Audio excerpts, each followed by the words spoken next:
In 2024, your host, Mark Smith, celebrated 7 years of the Microsoft Business Applications podcast.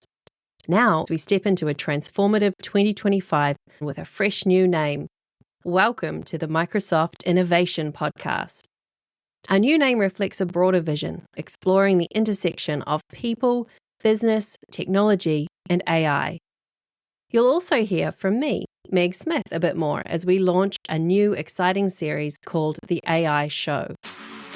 Welcome to the Ecosystem Show. We're thrilled to have you with us. Here we challenge traditional mindsets and explore innovative approaches to maximizing the value of your software estate. We don't expect you to agree with everything. Challenge us, share your thoughts, and let's grow together. Now, let's dive in. It's showtime.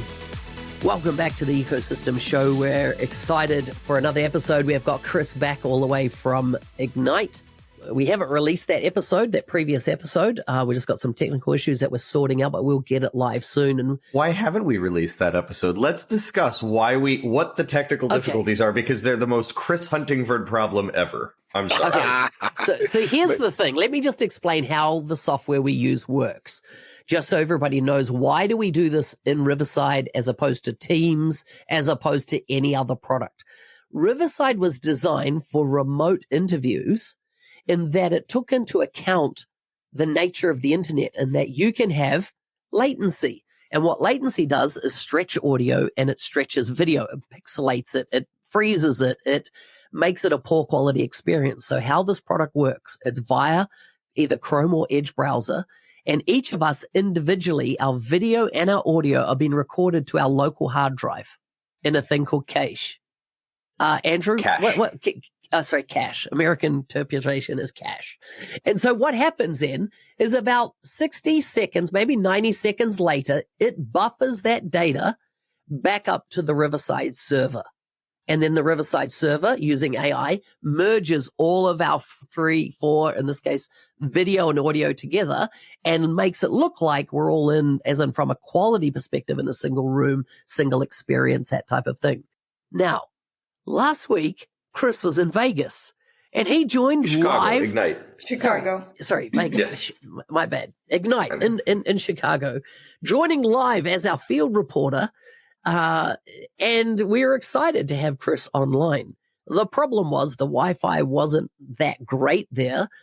And before his content uploaded from his cache, we lost it. And so I sent to Chris, there's a little feature in Riverside that allows you to pop an email out to the individual that we didn't get the upload from. And it just says, hey, click this link, open the browser that you used for the session, and or grab it out of cache, and it will load it to the server.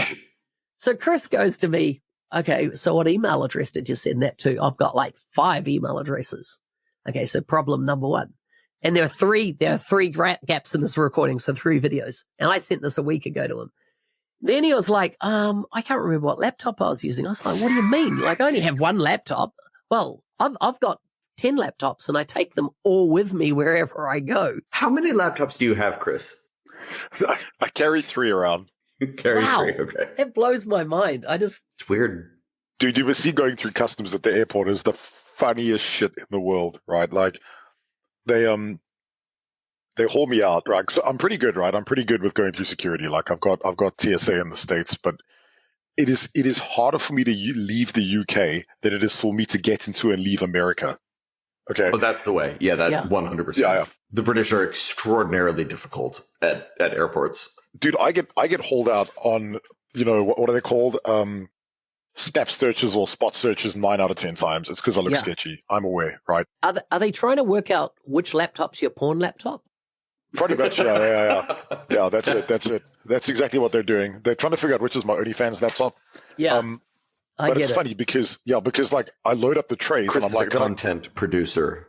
To be yes, clear. I am a content creator. A content creator. Yes, content creator. Yeah. Yes. And I load the tray up and they're like on a 1 laptop per tray, and I'm like, you're going to instantly regret this. And they're like, oh no. And then I start whipping out laptops plus a spare screen, and they're like, oh no, you can just load them. I'm like, that's what I thought.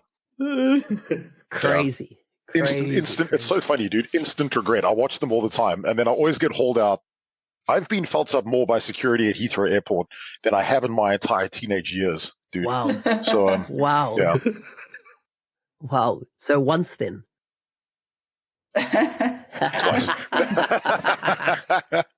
I told the one man he had the supple hands of a teenager. He was so mad. That's So awesome. angry. So earlier today, I take Alexandra, who for context is 2.5, right? So I take our daughter to nursery, and she gives me a hug, she gives me a kiss, and she said, "I'm happy."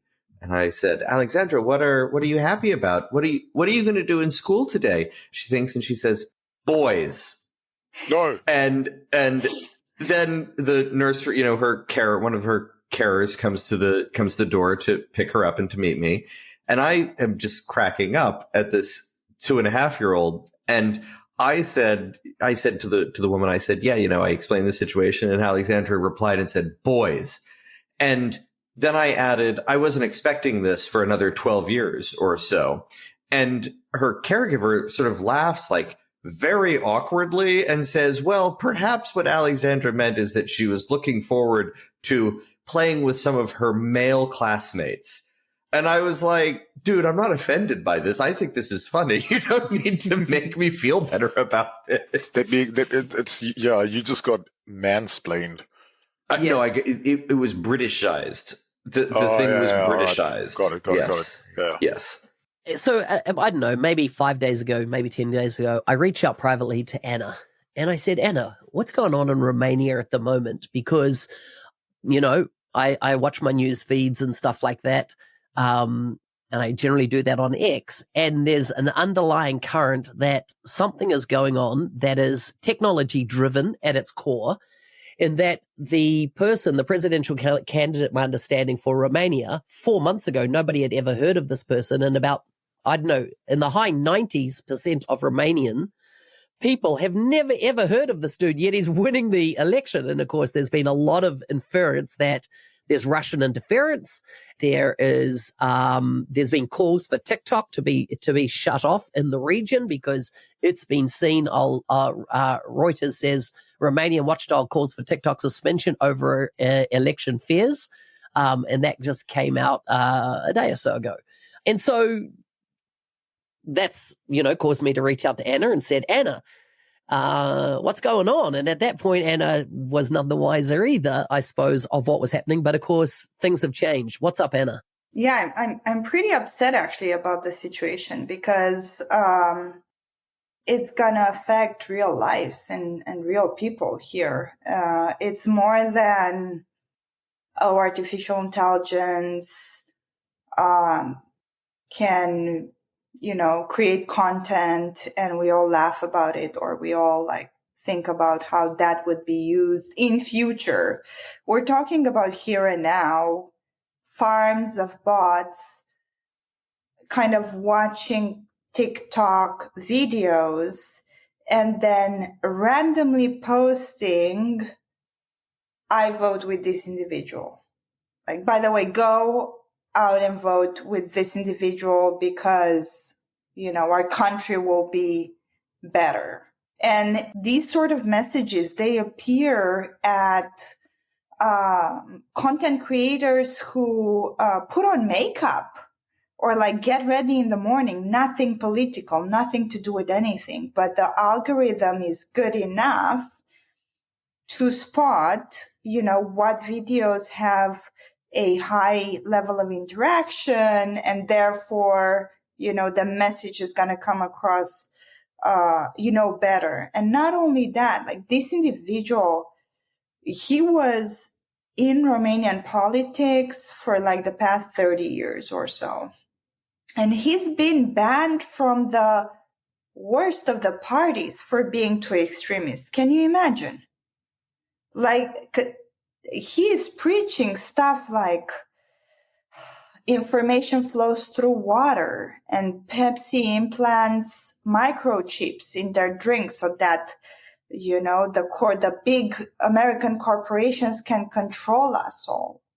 And he says stuff like, women are not fit to lead anything because they have a different role in society, and that's to make babies and procreate. And the algorithm is good enough. And this person was, again, banned from these political parties for being crazy. He was banned from the far-right ultra-nationalist parties. Right. So. Wow. Because they were like, dude, you're too extreme. You don't go out and say, well, sure, Putin isn't perfect, but like he's firm. Yeah. He has a very clear message, and that's a good thing. Like, it's insane, right? But what the algorithm does behind it is they are able to filter through the crazy, right? Yeah. And they only post stuff like Romanians will eat better. This is all for food, health, and safety of our people.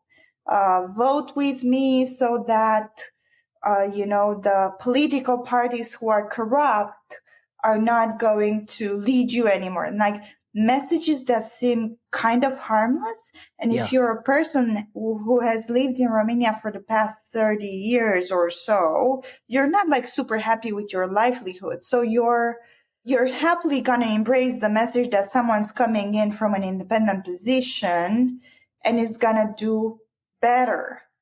So yeah, it's insane. So we saw in past elections around the world, Cambridge Analytica being heavily involved in manipulating stuff on the Meta platform back in the day, Facebook. And now we're, obviously seeing, with TikTok's influence, etc., that, and even, what happened recently in America and how those elections were won is interesting, how much tech and I suppose AI is becoming much more in everything. And it was interesting to see at Ignite in one of the videos I watched on security, the CVP from Microsoft reiterated how much cybercrime and the dollar amounts of cybercrime that has been influenced now. And something that Yuka came up with this week, which I had no idea, that there's been multiple instances, dare I say it, and I just even now don't want to say it, I'm checking myself, of ransomware being carried out in Dataverse environments that have been reported, that are known of, documented, and so therefore there's always the ones that aren't reported as well. And so people, when I see them take a stance, and like I've talked to CTOs and CIOs that says, we have no breach in our firewall, we're robust, there's no one's going to break through us. And I'm just like, oh my gosh, it's such a risky stance to actually take, that you're impenetrable and there's no way anybody can get in to your environment. And then so therefore, as long as we keep the firewall secure and sound, and this concept is called a walled garden, right? A walled garden works on the presumption that nobody can get through the wall.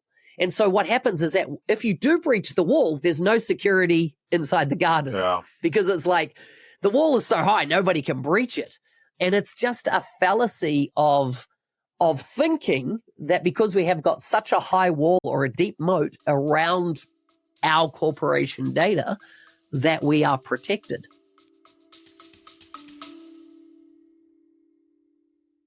Are you ready to accelerate your career in the Microsoft ecosystem? The 90-Day Mentoring Challenge, created by Mark Smith, is your opportunity to create a personalized pathway to success.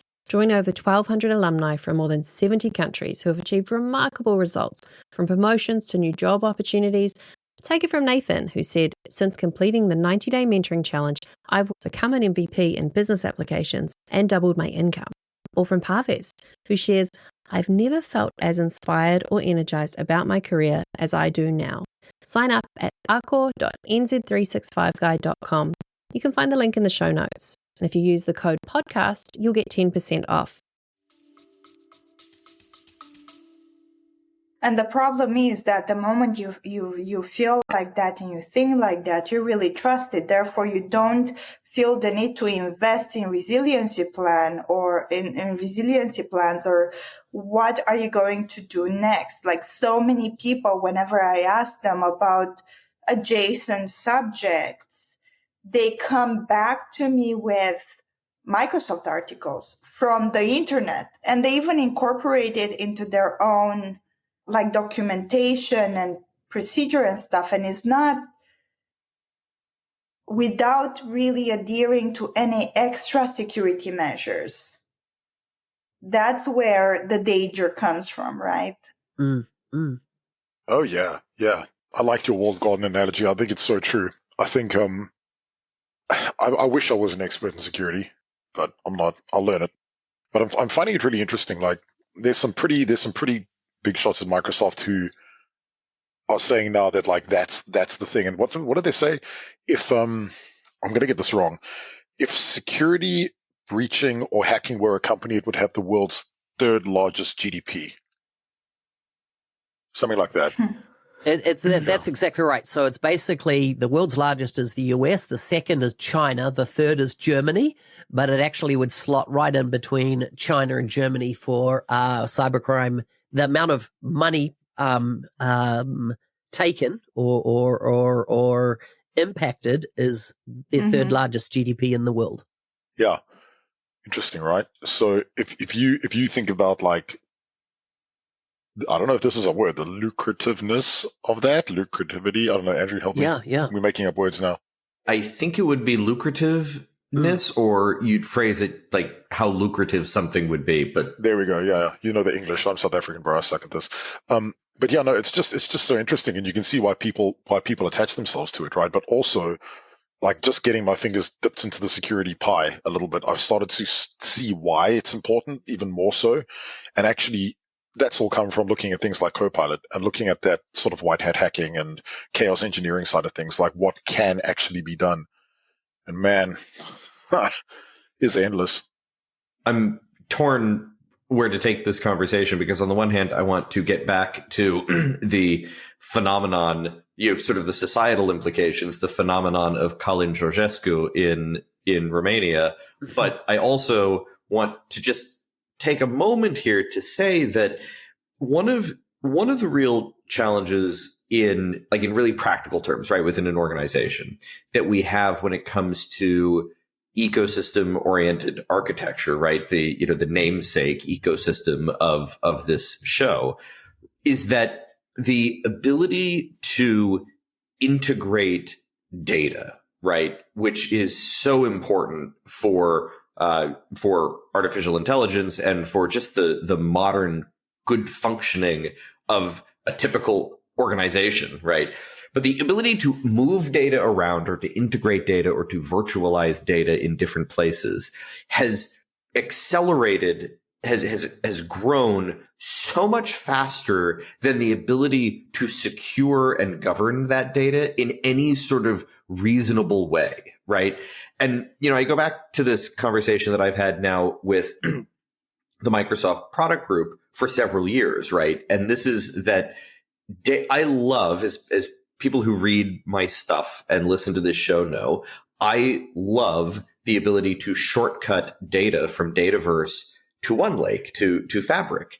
But the problem is that Dataverse has a security model and Fabric and OneLake has a security model. And these security models don't talk to one another, right? Like the data that you secure in point A, you have to re-secure it in point B using the security capability that is built into point B. And it's going to be different as well, right? Like when if we're talking specifically about these systems, the security model in point A Dataverse is incredibly granular. Once people have invested in setting that up, they kind of rest easy. That thing has happened. Many of them don't even remember at field level what stuff gets seen by other people. So when you get to point B and you shortcut it into a security model that's much simpler, right? Mm-hmm. What happens then?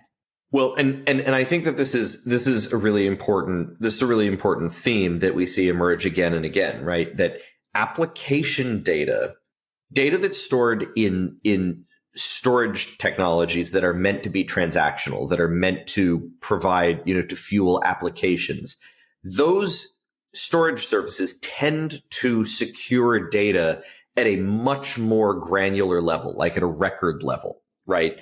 Whereas data that is stored in a technology that is really meant for analytics, for data science, for visualization, and for AI, right? And for retrieval augmented generation, RAG patterns, or for, other forms of AI reasoning over this data, that data does not in general get secured nearly as granularly as it does in the application that originated it. And this is an extraordinarily hard technical problem to solve. It's not like Microsoft's not trying to solve it. In fact, I would say that Microsoft has a better chance of solving it than 100% of all of the other vendors out there. Amazon's not going to solve this problem. Google's not going to solve this problem. Salesforce is not going to solve this problem. Microsoft has the best shot of solving this problem, but it is still an extraordinarily hard problem to solve. And I realize that's a rat hole. We should get back to Mr. Georgescu in Romania. No, not necessarily, because listen, I have been humbled this week by how ignorant I really am. Like, I always thought, and I preached since forever, since any of you guys have known me, this is what I talk about, right? Data integration. Data integration is number one. These are the techniques of like integrating data. This is how you should move it. That's how you maintain, operational efficiency. This is how you maintain security.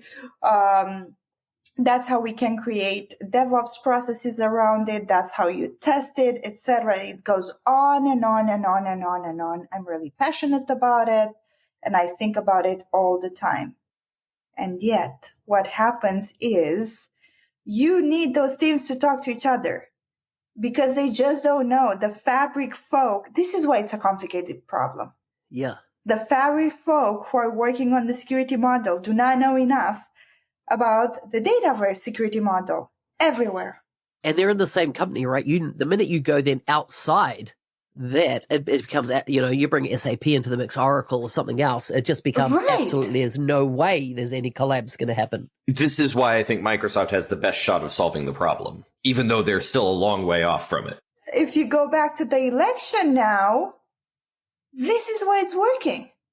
Nobody gives a damn about what's leaking, that the messages are not true. No, they just tailor a thing and then they talk to each other. So the team who's able to shoot out a message can talk to the team who measures its efficiency. I think that people give a damn now, right? So Politico has reported that the CEO of TikTok has been summoned before the European Parliament, kind of in a big WTF bro is happening, is your tech doing in Romania? Though, I mean, good job, guys. Good job for actually solving the problem before it became a problem. Yeah. So here's the thing, though. Is it the actual distribution platform or is it something else, right? Because I think what's happening, it's aggregating millions of dot points. Like, it might look at a post that I wrote, let's say 3 years ago, and let's say I was against something or for something or not happy with something or happy with something, right? And so now it can classify me and then can feed in a message that says, if you like, it's coming down to this whole thing of marketing to one. Not marketing to the masses, but marketing to one. So it can tailor a message that knows my buttons, my hot points, and it can tailor on the fly the message to me, knowing that it's only going to press the buttons that it needs to press for me to elicit the response it's wanting. For example, I do not see the messages that are anti-LGBTQ+. I know there's a ton of them because I see fools posting on social media and I have stopped removing them because I feel the need to learn what other people think. Yeah. Yeah. So I know for a fact, I know those memes because they post them on their own pages manually, these individuals, right? But they never reach me. What reaches me is your parents are going to be living a better life. Yeah. Your health system for people who are starting to retire is going to be better. These are the sort of things that reach me because that's what I'm interested in. Yeah. However, it reaches other people with stuff like, if you've got 2 kids, you won't have to pay taxes anymore, and BS like that, Yeah. It's incredible. Yeah. Chris, last week you were at Ignite and you've done a couple of major conferences this year. If there was only one conference that you would select that you're allowed to go to now of all the ones that you've attended, both in Europe and the US, what is the one conference that is still top of the pile that if you could only do one, what would it be?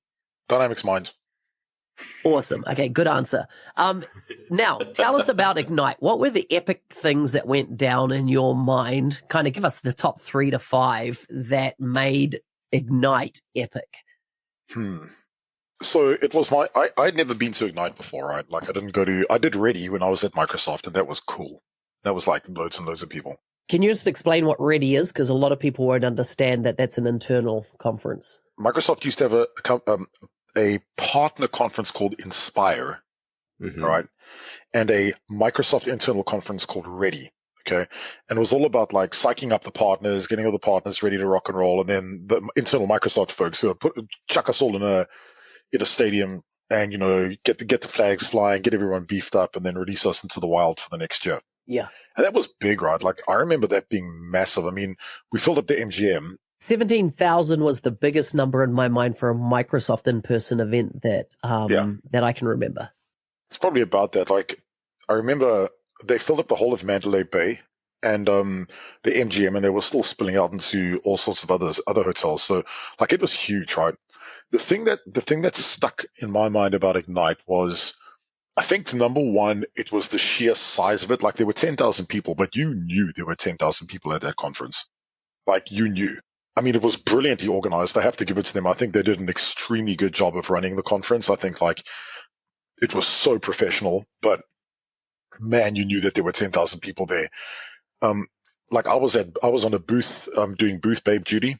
So I was in the Microsoft Learn booth, and being a booth babe, it was my job to, babe the booth and chat to all the on-walkers. And I'll tell you what, man, I did 4 hours a day. I did not stop talking for 4 hours every day. Wow. Dude, and that was a Microsoft Learn booth. And I went past people like Dwayne at the Copilot booth and that, and the dude was just mobbed. I bet. It was just wild, right? Like, so the thing that stood out, the thing that I loved the most is that there were people that were super hungry to learn, like super keen on getting stuck in. And not only partners, but like I actually probably spoke to maybe 1/4 partner, about 3/4 customers.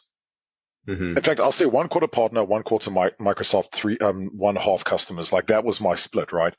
And I mean, I remember one of the dudes from Kellogg's coming up to me and saying, "Hey, man, can you explain this?" Like I was at the Microsoft Learn booth for Copilot, but dude, I was doing Purview demos, AI demos, showing the Microsoft roadmap, like jumping into Power Platform, doing all sorts of things, right? So it was a big split, and people were there looking at the demos, really getting stuck in. So I must say, this conference for me, of all the ones I've been to this year, there were people there were there actually spending their money, if that makes sense. Amazing.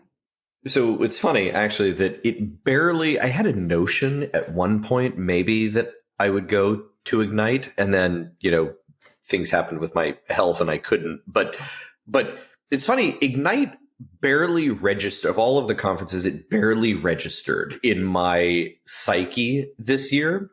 But what I do really like about what you said, Chris, is how people seem to be there to learn. Because one of the things that I found increasingly with these conferences is that they have become less about learning and less about actually getting business done, whatever your business is. It could be learning, it could be ideating, it could be selling something, whatever it is. They become less about that and more about having a party with your friends. No, so that's what happened at Inspire. That's why they stopped Inspire. So this was not that. Like, let me tell you, I haven't seen this before. It was not that, right? So like people were going out to the parties, but like there was no one. People were there at 8 o'clock every morning, dude. 8 o'clock sharp every morning, eating their breakfast, eating their bananas, having their coffee. Like, man, it was wild. Like, the parties were good, but they weren't like 3 a.m.ers from what I could see. I mean, I was in bed every night at like 10 because I had 4 a.m. phone calls. But like, and legit, I was. I did check your expenses at one point, and I was like, Yeah. "Is Chris out and about? Oh my God, he's sleeping. He's What's sleeping. No happening? receipts. Yes. No receipts in the middle of the night this time."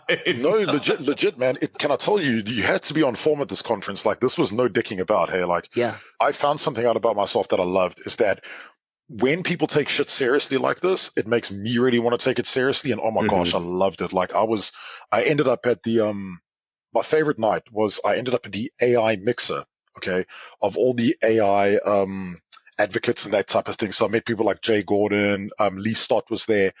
Dude, I loved it. I nerded out with Sheila, with Donna's boss, Patrick, with Anthony. We just nerded out for like 4 hours solid at the bar, just talking tech. And Sheila and I ended up in this huge debate. And Patrick, Donna's boss, is like, dude, you guys are going to start a podcast. But like, that was my other favorite moment, was that you have these geniuses that you can never, ever, ever get access to. And then all of a sudden they're at a bar with you.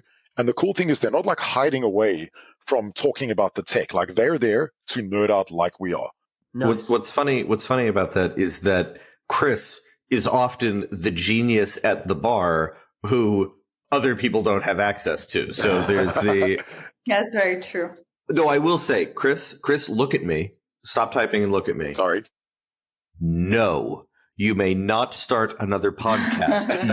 You Well, let me just... You do not have time. Let me add just something here, though, around the podcasting side. Last week, I made an announcement that the Microsoft Business Applications podcast is being retired. And the reason is the world has changed and is continuing to change. So it's now been rebranded the Microsoft Innovation Podcast. Just because I'm finding my sphere is going broader than, you know, what I started on, which was Dynamics 365 and even the Power Platform. I'm finding I'm moving more and more into an AI space. So there is actually going to be a new show coming called The AI Show. Yes. well, that's predictable. Yeah, it's a no-brainer because I've already got the Copilot show, which only Microsoft staff, you know, come on that show that are deep in the product. But I'm finding there's other minds that I want to interview, that I want to kind of get their lens on things that are broader. And so that is changing. Now, the other thing is just another dot point on what you said there, Chris. Am I correct in understanding that Microsoft with Ignite has also bought in the Microsoft partner? They've knocked that one on the head, which was called, what was it, Inspire? It's now only just one event, right? Yeah, is Inspire, that correct? Yeah, Inspire and Ignite are one.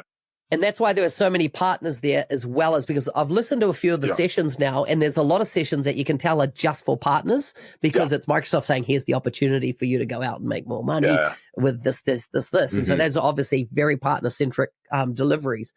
But what I would say, I've attended a lot of Microsoft partner conferences over my career, all over the world, not just in the US. They used to hold it in Canada as well every so many years, Microsoft. And I tell you, the amount of business that got done partner to partner at those events used to be off the Richter scale. That's what's happening here. Yeah. At that event, because it was the only time you're honestly going to meet, you know, for me from the Southern Hemisphere, it was the only time I really met once a year people that I would do business with, you know, remotely for the rest of the year. Yeah. So I spoke to my friend Ana. I won't give you her surname because I don't know if she's allowed to give this to me, but she told me she got close on just leads, like people that were really interested in their product. Over 700 leads. Wow. Both, whatever that means to her. I don't know what a lead means to her, but 700 leads from 50 different countries. And she's like, we never have to go to another event again for the next year. But this is how serious people were at this event, man. Like, yeah. I've never in my life, like, people were really getting stuck in. And this is one thing I did miss you guys a lot, right? Because I felt like it was worth, because I funded this myself, right? I felt this, so the flights and everything I bought in February, which is, but on purpose. And I'm telling you, we need to buy our flights early for this. Like, as soon as they release, we're buying flights, right? But I can categorically tell you, as an organization that takes Microsoft stuff seriously, if you are not at Ignite next year, you're missing a trick, like, hugely. Yeah. hugely. And I would say even like I will literally make a plan to get myself onto another booth, because genuinely I met some crazy smart people. I would love to go next week. And one thing, by the way, Mark, I just want to say I love next year. Next year. I'm sorry. I was thinking next week for the podcast recording next week. But I just want to say, Mark, I love I don't know if it's a rebranding or if it's the retiring, the sunsetting of one of your podcasts and the sun rising on a new podcast. What did you call it? The Microsoft Innovation Podcast. Innovation Podcast. And here's the strapline: exploring the intersection of people, business, technology, and AI. So something I would love to talk about on a future episode, because I'm seeing a lot of really interesting investment activity in the partner space. Sort of M&A, merger and acquisition, some new rounds of private equity investment in Microsoft partners. And it's really gotten me thinking a bit about what kind of, if through the lens of, which partners do we think are going to be successful? Not like specific names, right? But which partners, what kinds of partners do we think are going to be successful in the coming years? And to connect it back to your podcast, to the rebranding of your podcast, I think that it is the partners that are best able to blend Microsoft technologies rather than be a BizApps partner or an Azure partner or a whatever partner. And I think through that lens, I think it would be a great topic for this show. It's interesting you say that, because recently I've been reached out to by an organization out of Europe that has extremely deep pockets. They sold a company that all of you know the name of. And we're talking about a very large fund, and they are now wanting to go out and acquire Microsoft ISVs in the business application ecosystem and Microsoft implementation partners. Now, they're only focusing on the Europe and the US markets at the moment, where they're looking at pushing into the APAC region. But if you are an owner and you want to, and here's the model that they are working on. They want you to stay as running the organization. They just want to invest up to 50% in your business, but you carry on running it. But what they want to help you with is getting you in front of new markets, new audiences, new opportunities. So their focus is on the sales and marketing part, is what they're going to bring to the table. They want you to continue on with your tech. So they don't want to do the acquisition as in you sell out and exit. They want you to sell, stay, have the funding, but they're going to drive your marketing and business across Europe and the US. So get in touch if that's of interest to you. The last thing I want to kind of cap as we finish up on time is, Andrew, you wrote a post earlier this week, and the post was on, let me just check it here. I'm just jumping to it, was on ecosystem architecture. I have the title. It was Principles of Ecosystem-Oriented Architecture, the Future of Enterprise Cloud Data and AI. Correct. And there was a guy called Samuel Williams, and Samuel is from Georgia in the United States.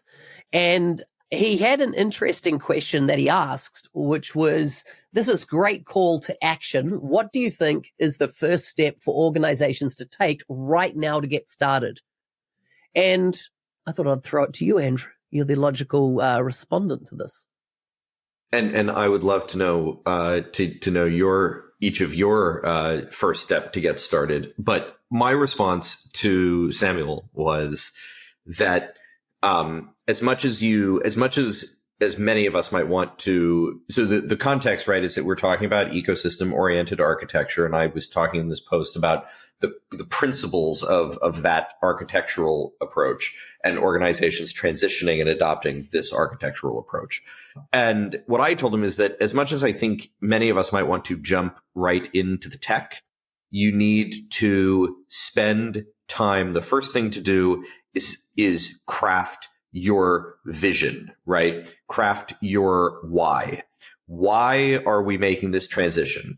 The transition, I think, is self-evident, and I think it needs to be done. So I'm not saying that you should ask yourself if we should do it. I'm saying that you need to nail down the why for you. I can give you dozens of whys for other organizations, and they have common themes, but you have to nail down the why for you. You have to build that vision for why you are making this transition, because it is a hard transition, even though it is a necessary transition.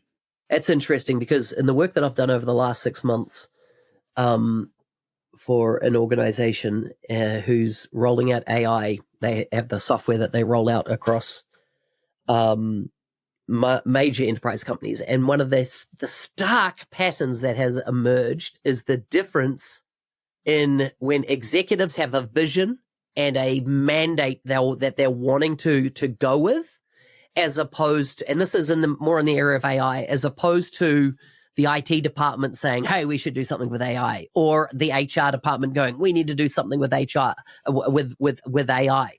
It's like when it comes from that level of the organization, it hasn't seemed, to my observation, to get the traction that when the executive go, how is AI going to align to our business goals, our objectives? Where are we going to go? How are we going to operate? What are we going to be known for? Setting that vision and strategy.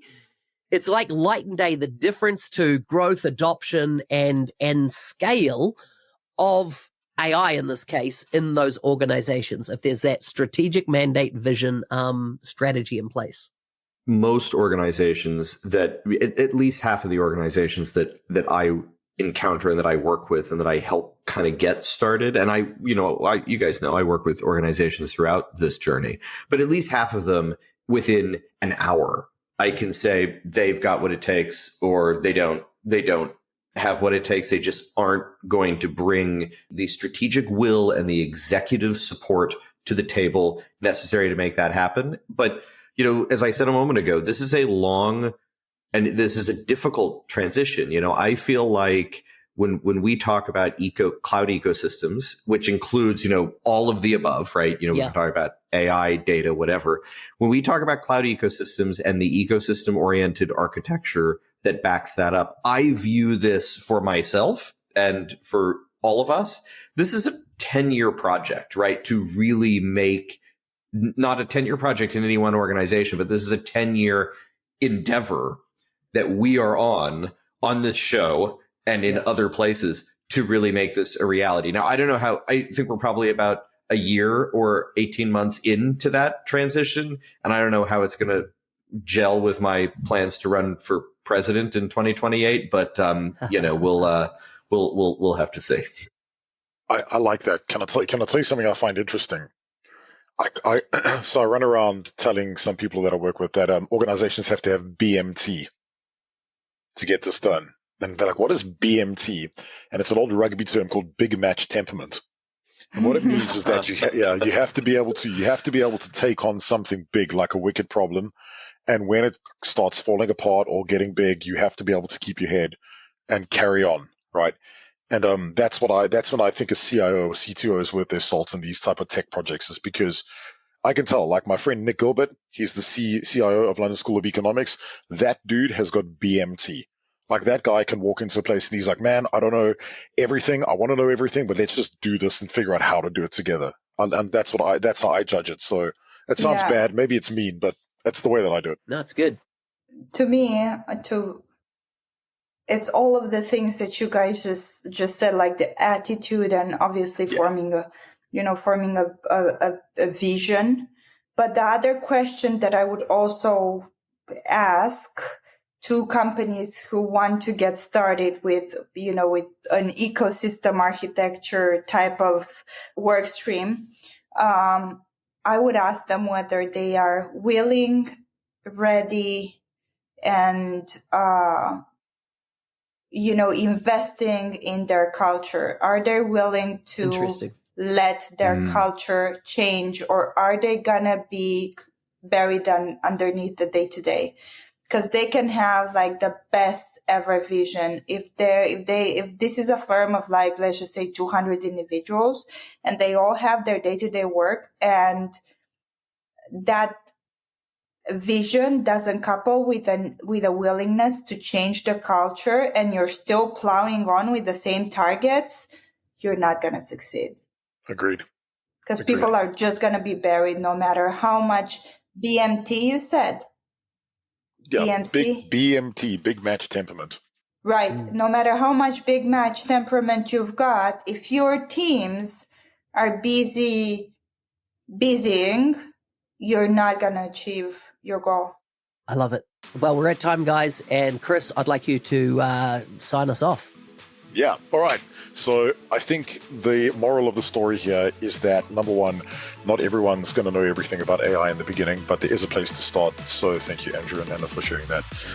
Number two, I think the tech is moving extremely fast. When you look at what's gone on at Ignite, it is quite difficult, but it's just about keeping up with what you can. And number three, well, we have a friendly bunch of people like us to help you. So yeah, reach out to your community.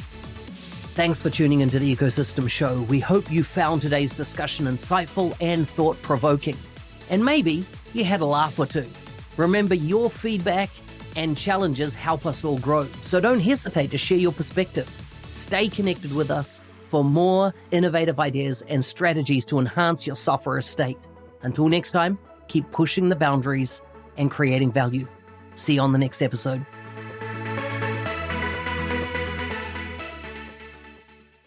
Support for this episode comes from Justin Welsh's guide to finding your voice on LinkedIn. When I worked at Google, I never posted on LinkedIn because I didn't think anyone wanted to hear what I had to say. Then I took Justin's course, and it gave me the confidence to start sharing authentically. Check it out if you've been wanting to show up on LinkedIn but don't know how to start. Sign up using the link in the show notes.